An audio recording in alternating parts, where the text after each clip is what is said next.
In the first episode, we have seen how Ustaz Javed Ahmad Ghamidi raised certain questions regarding the narrative on first revelation, which has been recorded by Imam Bukhari in his Al-Jami' al-Sahih and which has primarily been reported by Ibn Shihab Zuhri.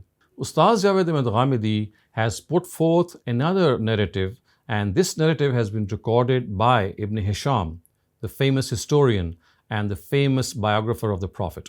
In his book on the biography of the Prophet, Ibn Hisham has recorded a narrative on the authority of Ubayd ibn Umair, who is a tabi'i or a follower, and hence the narrative is a maqtu one, more of an historical nature, in which almost all the questions that were raised on the narrative that was recorded by Bukhari seem to be answered.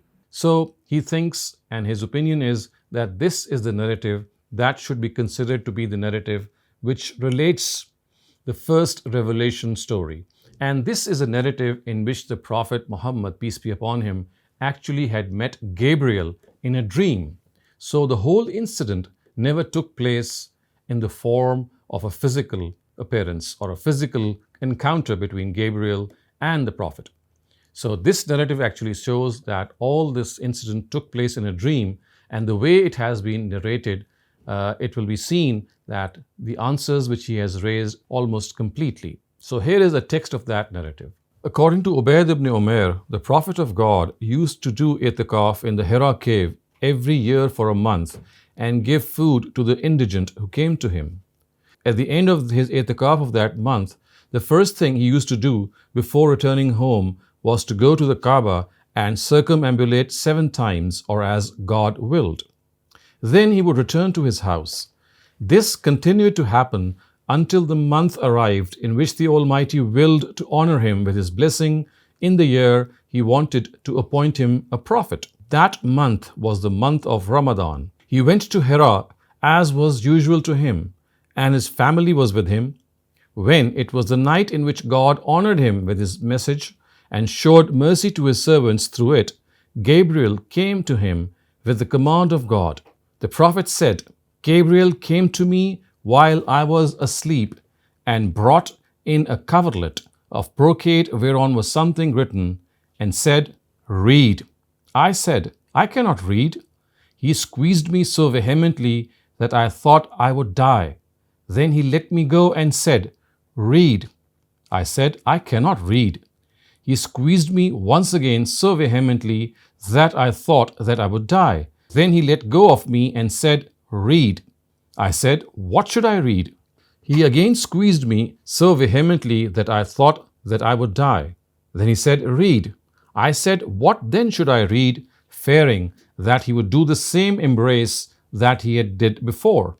He said, 'Iqra bismi rabbika alladhi khalaq, khalaqal insana min alaq, Iqra wa rabbukal akram, alladhi allama bil qalam, allamal insana ma lam ya'lam.' Read in the name of your Lord who has created man from a clot of blood. Read, and your Lord is the most gracious, who has taught by the pen, has taught man that which he knew not. So I read, and he left me. When I got up from my sleep, it was as if these words were firmly written in my heart. So I went out until I was midway on the mountain. At that time I heard a voice from the sky saying, 'O Muhammad, you have been made the messenger of God, and I am Gabriel.' I raised my head up to the sky to see who was speaking, and it was Gabriel in the form of a man, with feet astride the horizon, saying, 'O Muhammad, you have been made the messenger of God, and I am Gabriel.' I stood still, staring at him, neither moving forward nor backward. Then I made my face turn away from him. But whichever direction of the sky I looked, I found him the same. And I remained still, neither progressing nor regressing, until Khadija sent her messengers searching for me as they reached the highest point of Mecca, and returned to her while I was still in the same place. Then Gabriel left me. I returned to my family until I came to Khadija and sat leaning on her thighs. She asked, "O Abul Qasim, where have you been?" "By God, I had sent my messengers to look for you. They reached Mecca and returned to me." Then I apprised her of what I had seen, and she said, Rejoice, O cousin, and be firm. Surely by him in whose hand is Khadija's soul, I hopefully think that you will be the prophet of this ummah. When she got up and put on suitable clothes and went out to her paternal cousin, Waraka ibn Nawfal, who had become a Christian and who read books and had heard the traditions of the Torah and the Injil, she informed him what the Prophet had informed her and what he had seen and heard. At this, Waraka cried, Holy God, surely by him in whose hand is Waraka's soul, if you are telling me the truth, O Khadija, there has come to him the great Namus, Gabriel, who also came to Moses before. It is certain that he has been made a prophet of this nation. Go and tell him to be firm. Khadija then returned to God's messenger and told him what Waraka had said. So when the Prophet completed his i'tiqaf, he did as he was accustomed to do in Mecca, which was to circumambulate the Kaaba. Then while there, he met Waraka, who had also come to circumambulate the Kaaba. Thereupon he said, O my brother's son, tell me what you have seen and heard. At this, God's messenger informed him. So Waraka said to the Prophet, Surely by him in whose hand is Waraka's soul, you have been made the prophet of this nation. There has come to you the greatest Namus who came to Moses. Surely you will be called a liar. You will be hurt, driven out, and fought with. If I am alive that day, I will support the religion of God to the extent God only knows. Then he leaned near him and kissed the middle of his forehead.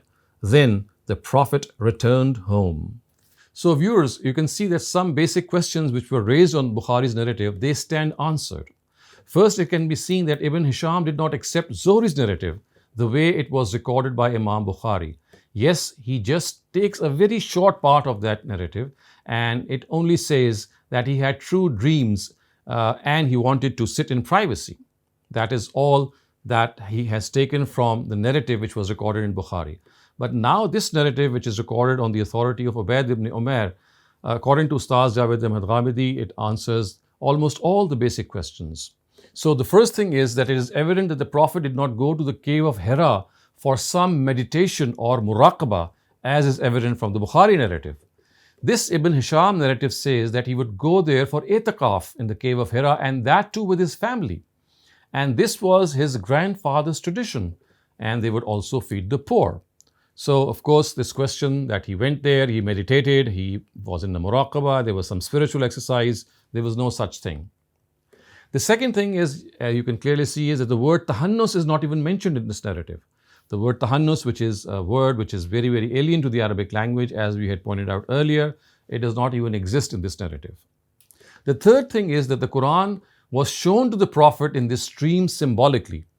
It was not revealed the way actually something can be revealed. It was actually shown to him in the form of a book. So it was more of a symbol, and this now makes sense. Because now the Prophet's answer that I cannot read, it also makes sense. He was, of course, not conversant with reading and writing.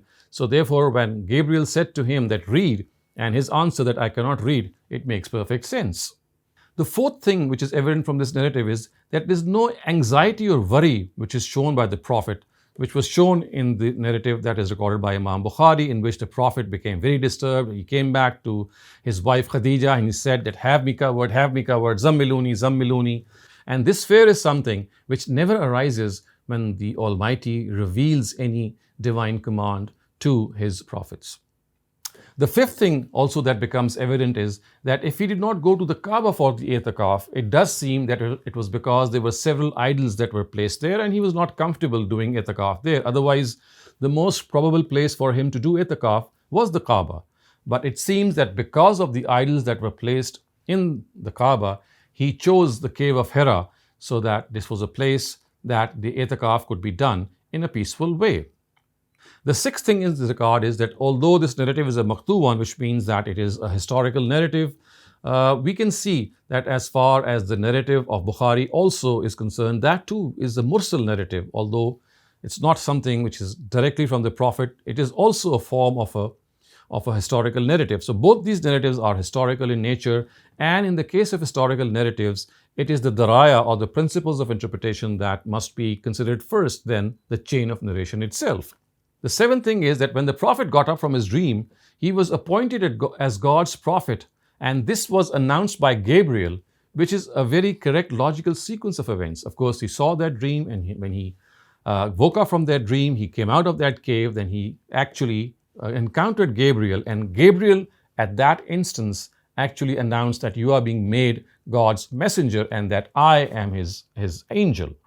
So all in all, Ustaz Ghamidi says that if this narrative is concerned, that it is basically something that answers all those questions, and hence it cannot be in any way argued upon.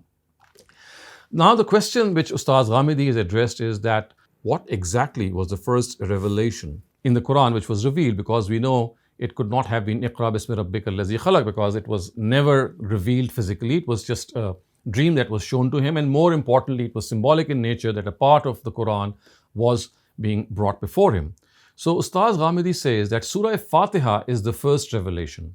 This is the only surah which does not have a background of revelation, and he has shown that how various phases of revelation pass in the life of the Prophet, in which various surahs were revealed.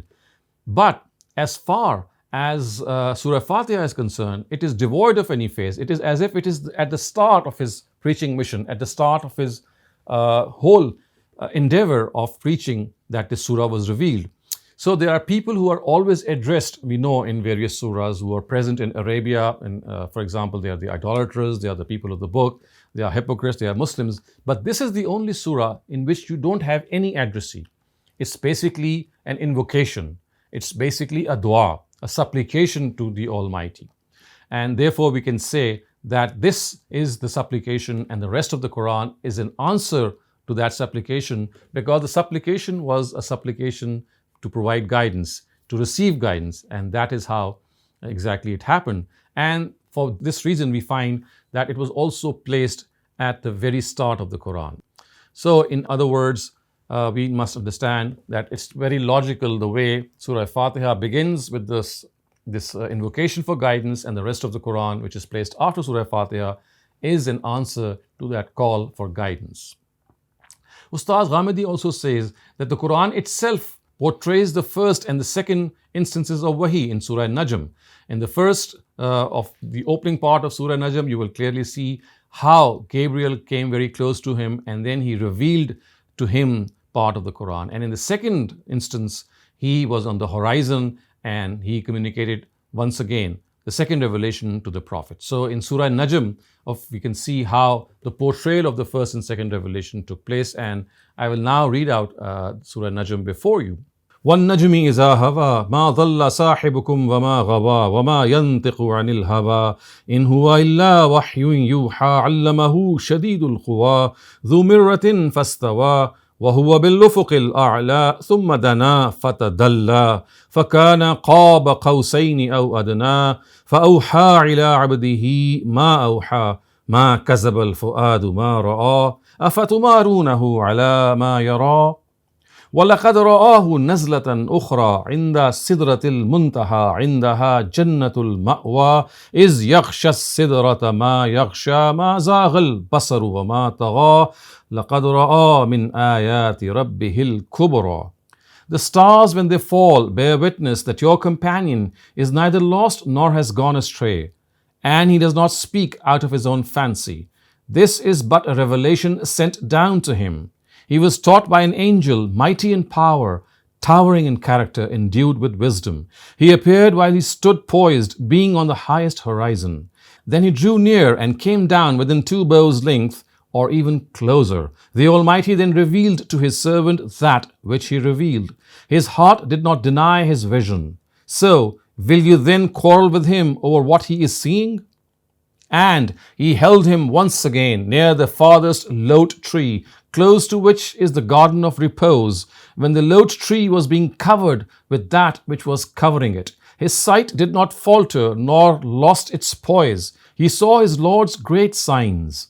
So viewers, all in all, we can see that according to Ustaz Ghamidi, if this narrative of Ibn Hisham is accepted, then as far as the first revelation is concerned, it is a narrative which portrays a dream of the Prophet. And in dreams of the Prophet, everything is symbolic. And being symbolic, we have to understand that the Prophet was being introduced in his dream to divine revelation. And once he woke up from that dream, he was actually appointed by Gabriel, and Gabriel gave him this message from God that he is Gabriel and God is appointing Muhammad, or Prophet Muhammad himself, to be his messenger, and now he must get ready for this task of disseminating the truth to his people.